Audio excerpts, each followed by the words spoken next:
The Great Brinks Robbery of 1950, the perfect crime that fell apart. On January 17, 1950, 11 men walked into a building in Boston. They wore navy pea coats, chauffeur caps, Halloween masks. They fired no shots. And in just under 30 minutes, they committed what newspapers would soon call the crime of the century. $2.7 million vanished into the cold Boston night. That's nearly $30 million in today's money. For almost 6 years, the robbery remained unsolved. No fingerprints. No witnesses who could identify them. No loose talk. It was nearly the perfect crime. But one mistake, just one, would bring the entire operation crashing down. This is the true story of the Great Brinks Robbery of 1950. In 1950, Brinks, Incorporated, was one of the most trusted armored car services in America.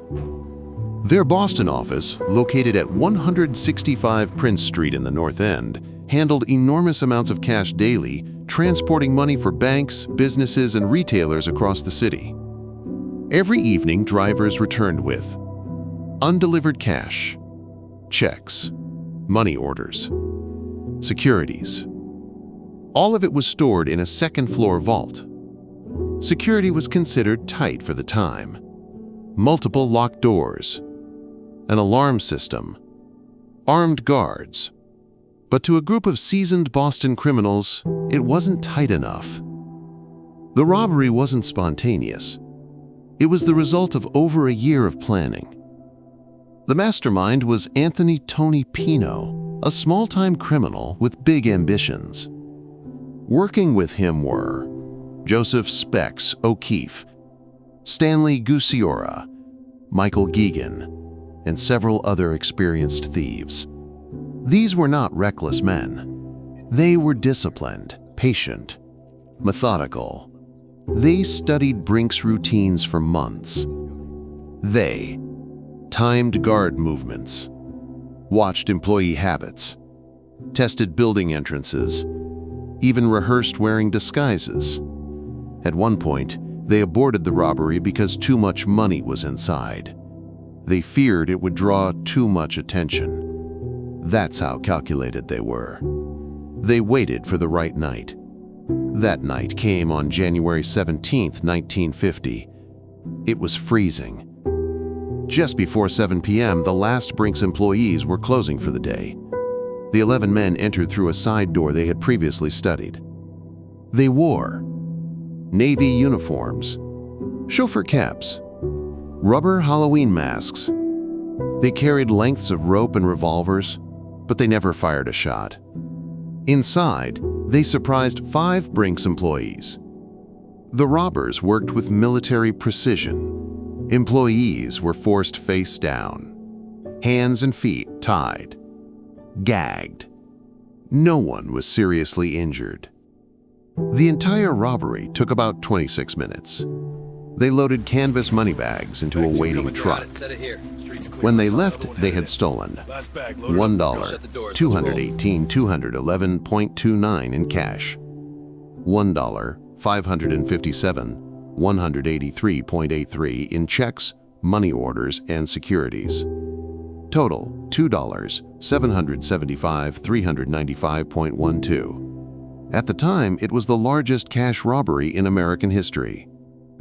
And then they disappeared. The FBI launched one of the most extensive investigations in its history. Agents conducted over 16,000 interviews, reviewed 10,000 leads, examined thousands of documents. But the robbers had planned carefully. They destroyed disguises, burned the truck, agreed not to spend large sums, swore never to talk. Years passed. The money was never recovered in full. Public interest grew. The press called it the perfect crime. Then something happened that changed everything. Greed. Joseph "Specs" O'Keefe, one of the robbers, felt he had been cheated out of his share. He was arrested later on unrelated charges. Facing prison time and feeling betrayed, O'Keefe made a decision. He began cooperating with the FBI. For years, he had stayed silent. Now he talked. And the timing was critical. Under federal law at the time, the statute of limitations for robbery was 6 years. If arrests weren't made by January 17, 1956, the criminals would walk free forever. On January 12, 1956, just 5 days before the deadline, indictments were issued. The clock had nearly run out.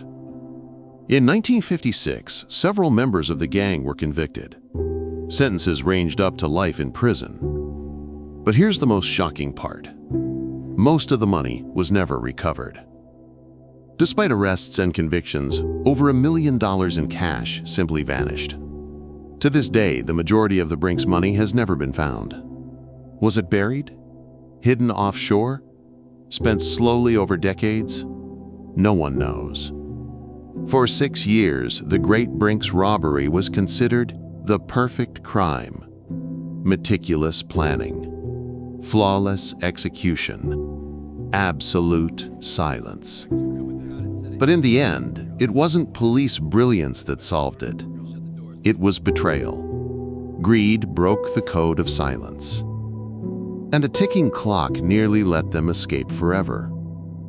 Even today, the Brinks robbery remains one of the most fascinating heists in American history, a story of patience, discipline, and ultimately human weakness. So here's the question. If the statute of limitations had expired, do you think they would have gotten away with it completely? Let me know in the comments. And if you enjoy true crime stories like this, make sure you subscribe and turn on notifications so you don't miss the next one. And if there's a real-life mystery or crime you want us to cover, drop it below. We might just feature your story in our next video. Thanks for watching.